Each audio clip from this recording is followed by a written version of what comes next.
In today's video, I'm going to teach you how to change GoHighLevel system fonts. By the end, you'll know exactly how to update the global typography for your site so headings, paragraphs, and buttons feel consistent with your brand.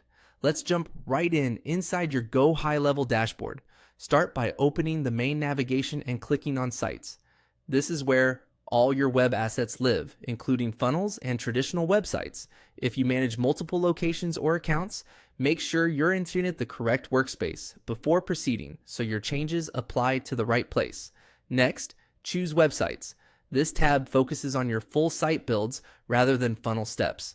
It's the best place to set a consistent, platform-wide font because the change will cascade across your site's pages that inherit global styles.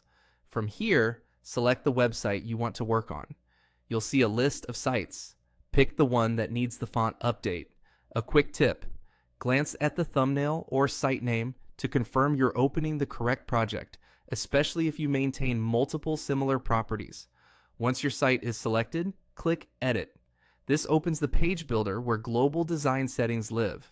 Even though you're entering through a specific page, the change you're about to make is a system-level typography update that influences the entire site wherever global styles are used. Inside the builder, locate the typography icon. It typically looks like a stylized letter or text symbol in the left panel. Click it to open your global font settings. This panel is the control center for how text appears across your site, including headings and body copy. Now click the currently assigned font. This expands your font options so you can browse and compare. As you choose a font, keep readability and brand personality in mind. Clean, modern sans serifs work well for dashboards and tech brands, while elegant serifs can add sophistication. If your audience views content on mobile, pick a font that stays crisp at smaller sizes. Also consider language support and available weights, since some fonts offer more flexibility for bold, medium, and light styles.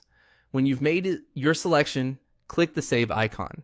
Give it a moment to apply the changes. You should see the new font reflected in the Builder preview. It's a good idea to glance at a few different page sections, like headlines, body text, and buttons, to confirm that spacing and line heights look balanced. If something feels off, you can reopen typography and try an alternative until it fits your brand. That's it. You've updated your GoHighLevel system fonts quickly and confidently. Thanks for watching, and happy building.